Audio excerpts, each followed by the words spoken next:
A thunderous explosion splits the waters of the East China Sea. Unryū, Japan's last fleet carrier, shudders as her bow disintegrates in a chain reaction of detonating suicide bombs. The ship rolls onto her side, her flight deck awash with December waves, before disappearing into the depths on what was meant to be her first combat mission. How did Japan's final carrier meet her end before ever launching a single strike? By late 1944, the Imperial Japanese Navy existed as a shadow of the force that struck Pearl Harbor 3 years earlier. The catastrophic defeats at Midway, the Philippine Sea, and Leyte Gulf had reduced Japan's carrier strength to almost nothing. And it's out of this desperation that Japan came up with the Unryū class. This class, in which Unryū was part of, was designed for rapid construction and was Japan's final gamble to rebuild its shattered naval strength.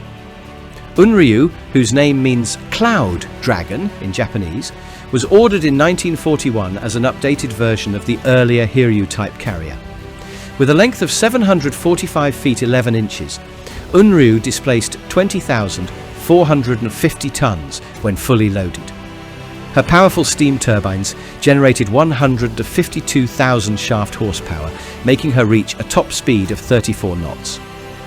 Unlike earlier carriers, Unryū didn't have heavy armour.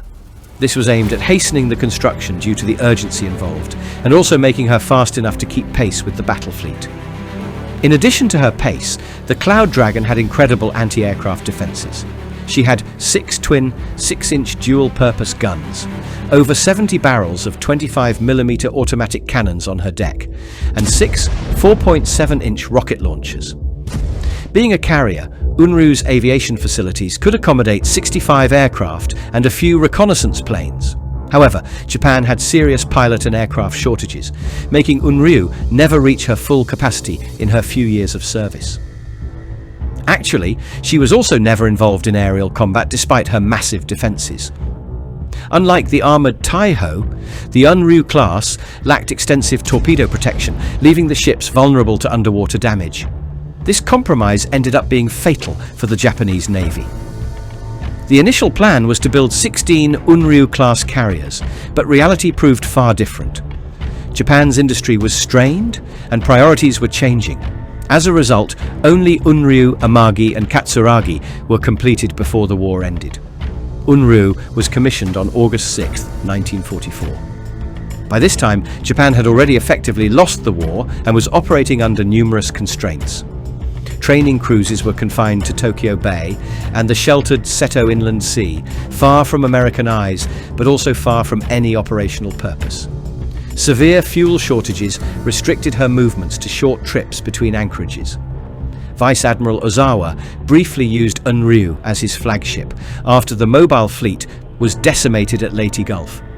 However, the honour lasted for only 8 days before the mobile fleet was disbanded due to lack of enough carriers.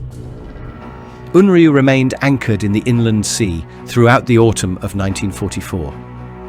All she was involved in were drills and crew training, but within the safe waters.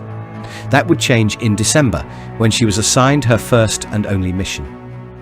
On December 13, 1944, the Japanese Navy got news of American invasion fleets being sighted in the Sulu Sea. This sent them into a frenzy of desperate preparation, since they knew Luzon would be invaded. They planned a mission to send emergency reinforcements to Luzon to counter the American invasion. On December 17, 1944, Unryū departed Kure Naval Base. Her flight deck and hangars that were designed for strike aircraft now carried crated planes, spare parts, ammunition, aviation fuel, torpedo warheads, and hundreds of personnel. She also carried Japan's secret weapon, 30 Yokosuka MXY-7 Oka, rocket-powered suicide planes designed for kamikaze attacks, destined for Manila. Rather than serving as a strike platform, launching aircraft in combat, Unryū was being used as a fast transport. She was escorted by destroyers Shigur, Hinoki, and Momi, with Captain Kaname Konishi commanding the fleet from Unryū's bridge. The ship's crew was inexperienced in battle, but in these desperate times, such desperate measures had to be taken. They experienced both dread and determination as they understood the risks involved in this mission. American submarines had made the once safe Japanese waters their deadly hunting grounds. Actually, Shinano was sunk a few weeks earlier by a US submarine. On December 19, 1944, USS Redfish was prowling off the China coast under Commander Louis McGregor, who had intelligence of the approaching Japanese fleet. At 4:30, McGregor spotted the Japanese formation and took positions ready for attack, and even to their advantage, Unryū's sonar never detected it. At 4:35 p.m, USS Redfish fired 4 torpedoes towards Unryū. Captain Konishi threw Unryū into a desperate starboard turn in an evasive maneuver. The ship swung away from danger with gratifying speed that made 3 torpedoes pass ahead of her. But the 4th hit near her bow with a thunderous crash that shook the entire ship. The torpedo detonated directly under the bridge, flooding the control center, forward boiler rooms and generator spaces. Unryū's steam pressure dropped to 0 as the main steam line shattered and her electric power died. She came to a sickening halt, listing 3 degrees to starboard. However, Unryū didn't sink, as her crew responded quickly by drawing firewalls to contain the fires and switching to auxiliary power. They also carried out counter-flooding measures to keep Unryū afloat as they attempted to restore steam pressure. After more than 10 minutes of desperation, the steam pressure rose as auxiliary boilers came online, and Unryū began moving forward again. But USS Redfish struck again after around 15 minutes, firing towards the middle of the ship's starboard side. The torpedo hit her forward aircraft elevator, adjacent to the aviation gasoline storage tanks. The explosion ignited volatile fuel in a massive fireball that erupted from the elevator well. The blast triggered a catastrophic chain reaction among the Oka suicide planes stored on the lower hangar deck. These experimental weapons, designed to destroy American ships, now turned their fury on their own carrier. The explosions literally blew Unryū's bow apart. Captain Konishi and his officers watched in shock as a tremendous volcano seemed to erupt forward of the bridge. The deck tilted sharply as the ship began listing starboard at 30 degrees. All flooding systems were overwhelmed as the sea rushed through enormous holes torn in the hull. This time, Unryū was doomed, and Captain Konishi knew it. He immediately gave the order to abandon ship. At 4:57 p.m, Unryū rolled 90 degrees onto her starboard side and plunged bow first.